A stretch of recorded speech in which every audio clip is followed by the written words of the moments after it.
আল্লাহ রে, ফুপি ডাকবেন নাকি? কাক ডাকে? তোমাকে ডাকে।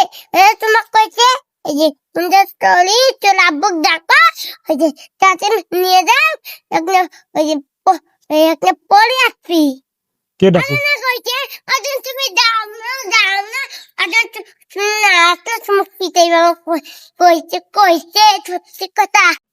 আমি আমি একটু পরে তোমাকে, মেলা আছে না আজকে, ছোট ছোট বাচ্চাদের মেলা আছে, তোমাকে নিয়ে যাবো তো। না না না, তুমি যাও, এখন তুমি যাও, আমি আসতেছি। তুমি এখনই আইছো? তুমি যাবা তো, আমি তো নিয়ে যাবো। আমি কিছু করি না। না না, তুমি এলে আমি নিয়ে যাবো তো তোমাকে মেলায়। তুমি আসো ভাগ। আমি তোমাকে বলছি না, তুমি যাও, আমি আসতেছি। মেলা বুঝি শেষ হইলো। মেলা আমি তোমাকে একটু পরে মেলায় নিয়ে যাবো, যাও। নামে যাবার না যাবা? যাবেন।